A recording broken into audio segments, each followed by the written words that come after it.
Olá, pessoal! Na nossa aula do dia de hoje, a gente vai discutir aí a reeleição de Nicolás Maduro para mais um mandato presidencial na Venezuela. Então vamos lá, vamos tentar entender um pouquinho da questão venezuelana e a situação, né, política e econômica no país a partir de então. Primeiro, a gente precisa lembrar que a Venezuela, né, foi chacoalhada ao longo da década de 90 pela implementação do Consenso de Washington naquele país. Você se recorda que o Consenso de Washington era um conjunto de medidas neoliberais propostas lá pelo Banco Mundial, pelo FMI, pelo Banco Central Norte-Americano, para as economias altamente endividadas da América Latina. A proposta neoliberal era basicamente de redução do papel do Estado. A ideia era de que o Estado fosse um Estado mínimo, um Estado minimalista, cuidando apenas de funções típicas de Estado, como, por exemplo, a garantia de contrato, a garantia de propriedade, a emissão da moeda, eventualmente dirimir conflitos baseados na lei através do Poder Judiciário, e todo o resto poderia e deveria ser executado pela iniciativa privada. A crença é que a iniciativa privada era mais eficiente, mais eficaz, mais efetiva e que a economia, naturalmente, se encaminharia para um equilíbrio entre a oferta e a demanda. As leis do mercado funcionavam.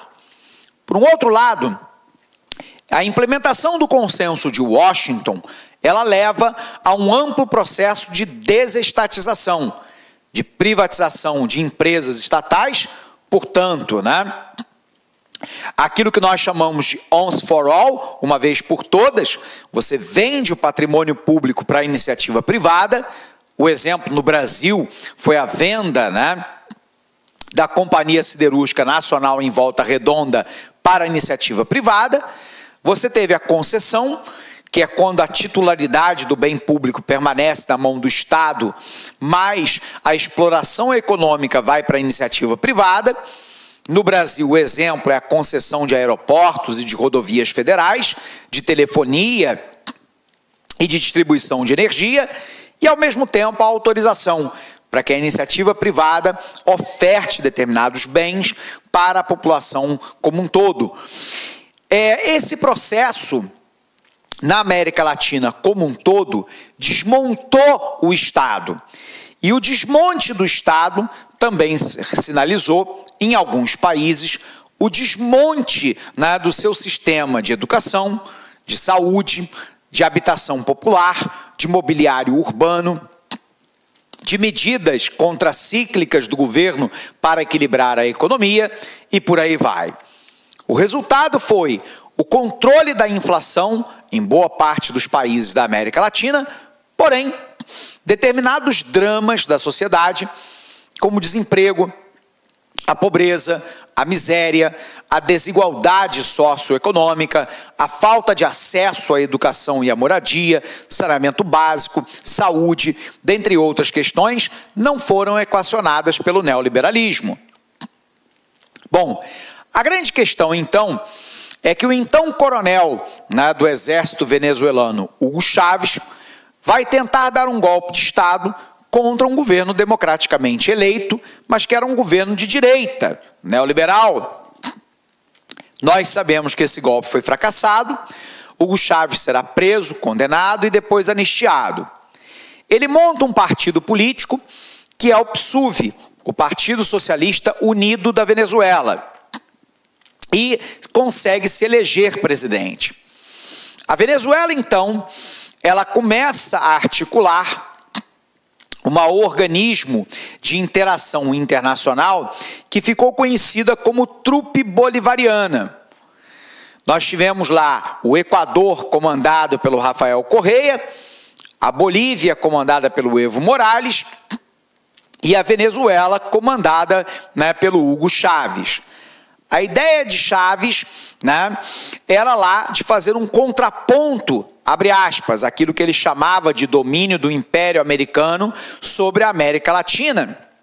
Por um outro lado, ele traz à memória da população a figura de Simão Bolívar.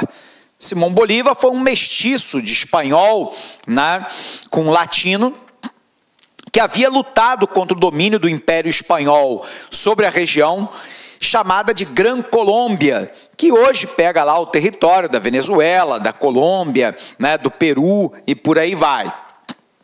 Essa tentativa de Simão Bolívar, chamado de El Libertador, né, não foi ao seu intento final. A Gran Colômbia não foi criada, houve uma fragmentação em vários países, dentre eles a Venezuela, mas nós sabemos, né, que Simão Bolívar virou um ícone da tentativa, né, de parte da América do Sul se tornar independente do colonizador espanhol. Ficou no imaginário ideológico da população como El Libertador.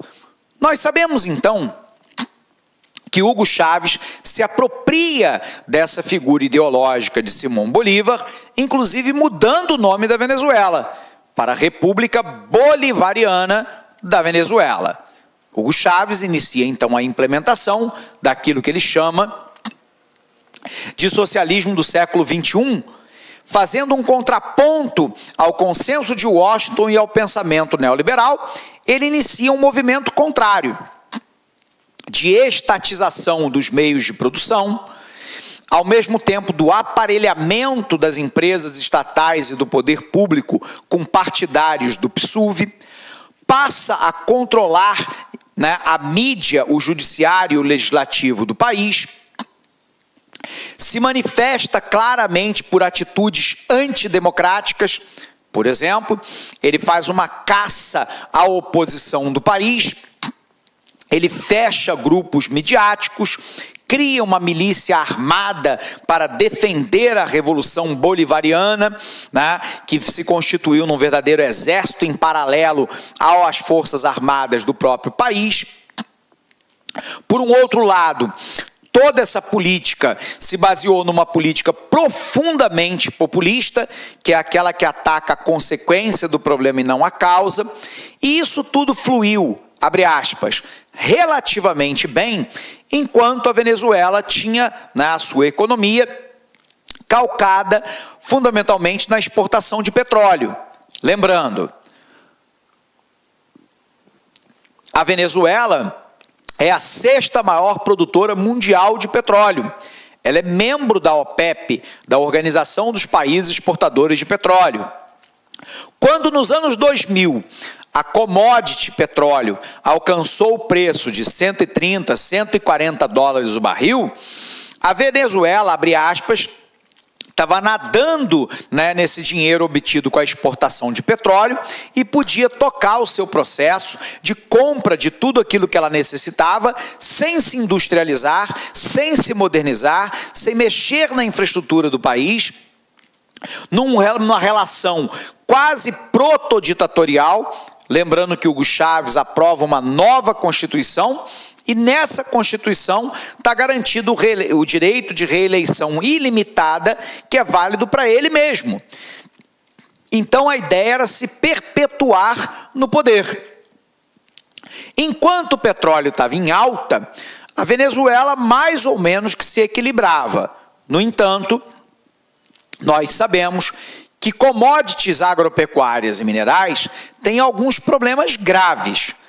Primeiro, commodity vive um mercado de concorrência perfeita, onde eu tenho um tal grande número de empresas que fornecem o bem, um tal grande número de pessoas que demandam o bem, que ninguém é grande o suficiente para impor um preço ao mercado.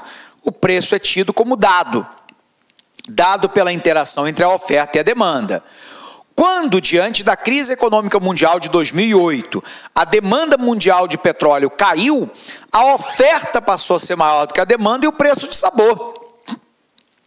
O preço caiu de 130 dólares o barril e chegou a uma cotação de 40, 45 dólares. E aí a receita de exportação da Venezuela desabou.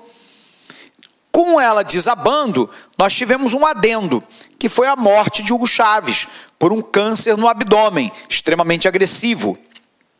A Constituição determinava que em 30 dias deveriam ser convocadas novas eleições.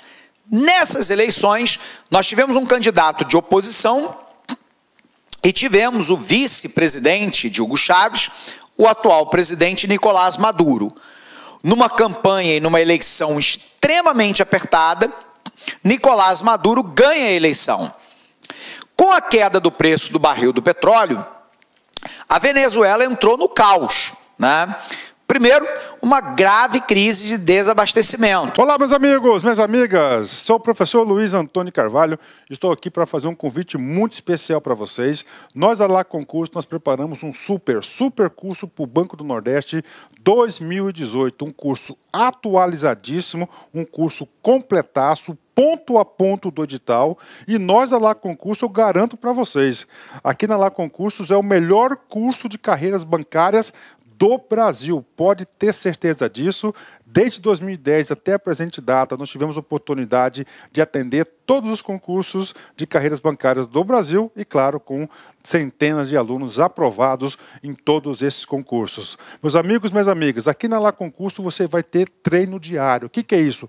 Todos os dias você vai ter uma meta de estudos e se você cumprir as nossas orientações pedagógicas, o nosso personal coach, tenho certeza que você ficará super competitivo. Meus amigos, minhas amigas, espero vocês.